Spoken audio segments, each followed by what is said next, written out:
بہرحال یہ آج کا دن ہمیں بہت محنت کے بعد ملا ہے. ہمارے اکابرین نے بہت زبردست قربانی دی ہے. 200 سال لڑائی لڑی ہے اور ایسے ایسے مجاہدین نے قربانی دی ہے. مولانا حاجی امداد اللہ صاحب مہاجر مکی, مولانا رشید احمد گنگوئی, مولانا حسین احمد مدنی, شیخ الاسلام شیخ الہند حافظ سامی شہید رحمت اللہ علیہ نے 20 سال کا زمانہ اس ملک کو انگریز ظالموں کی حکومت سے آزاد کرانے کے لیے اپنے وطن عزیز ہندوستان کو چھوڑ کر باہر نکل گئے اور اس کی تحریک کے لیے. سب سے پہلے میں آپ کو یہ جملہ بتا دوں کہ آج کی آزادی کے دن کے لیے سب سے پہلے زبان کس نے کھولی؟ پورا ہندوستان سویا ہوا تھا. ہندوستان کی ساری سماج ساری برادری سوئی ہوئی تھی.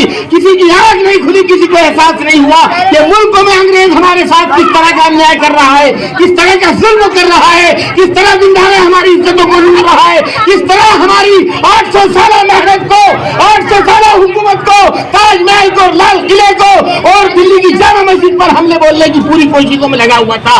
اس وقت ہمارے حضرت شاہ ولی اللہ صاحب محدث دہلوی رحمۃ اللہ علیہ کا بیٹا جاگا اور جاگ کر اس نے شاہ عبدالعزیز محدث دہلوی رحمۃ اللہ علیہ نے یہ آواز لگایا کہ اگر مسلمانوں اور ہندوستان کے ناگرکوں تم سوئے رہو گے تو ہندوستان تمہارے ہاتھ سے چلا جائے گا اور انگریز نے غلام تو تمہیں بنا ہی لیا ہے لیکن تمہیں جھاڑو لگانے کے لیے بھی کام میں نہیں لے پائے گا. اس لیے جہاد فرض ہے. جہاد کا اعلان شاہ عبدالعزیز صاحب محدث دہلوی رحمۃ اللہ علیہ نے لگایا سب سے پہلے. اس کے بعد انہوں نے محنت کی, ان کے ساتھ ہمارے اہل وطن سارے شریک ہوئے. لیکن یہ سب بات کی کمی ہے. ہماری جانیں چلی گئی, لاکھوں انسان مسلمان شہید ہوئے, 50 ہزار تو ایک مشت مسلمانوں کی جانیں گئی ہیں. تب یہ آج یوم جمہوریہ کا دن ہمیں ملا ہے. کھیل نہیں ہے. آج ہم تو نکتی کھا کر لڈو کھا کر خوش ہوتے ہیں. ہماری جانیں چلی گئی.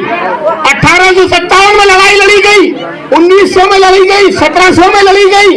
اس کے بعد ہماری جانیں جاتی رہی. ہماری انسانوں کی علماء کی لاشیں نہیں, زندہ جاوید بوروں میں بھر کر اور توپ کے آگے رکھ کر داغ دیا گیا.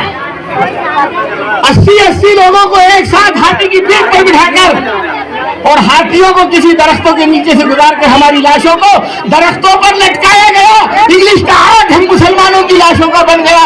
تب کر جان دے رہی تب یہ ملک ہمارے ہاتھ میں آیا ہے. اور اگر آج کوئی اس تاریخ کو بدلنا چاہے گا, میں اس منچ پر بولوں گا کہ نثار احمد ماسٹر صاحب کے بینچوں کے لیے یہ بات کہہ دیتا ہوں, کوئی مذہب کا ایک کا کسی ہندوستان میں دخل نہیں ہے. سارے ہندو مسلم سکھ عیسائی سب ہیں بھائی بھائی. اسی طرح سب کا ہے یہ ملک. چاہے وہ جات کا چنان ہو, چاہے وہ ہریجن ہو, چاہے وہ وقت کا بہت بڑا اعلیٰ ڈگری یافتہ اور سند یافتہ آدمی ہو, چاہے وہ راجپوت ہو, چاہے مسلمان ہو, چاہے مغل ہو, کوئی ہو, ہندو مسلم سکھ عیسائی سب ہیں بھائی بھائی کے نعرے کے ساتھ یہ ملک آباد رہے گا. کوئی اگر یہ چاہے کہ شریف عالم صاحب کی 2 آنکھوں میں سے ایک آنکھ خرید لے اور ایک آنکھ کو چھوڑ دے یا ایک آنکھ کو پھوڑ دے, ہرگز نہیں ہوگا. دونوں آنکھ برابر کی حقدار ہے. جس طرح ہمیں ہمارا ایمان پسند ہے اور ایمان سے محبت ہے, اسی طرح اس وطن عزیز سے محبت رہی ہے, رہے گی اور آئندہ بھی رہے گی. یہ ملک ہم کبھی کسی کو ضائع اور برباد نہیں کرنے دیں گے.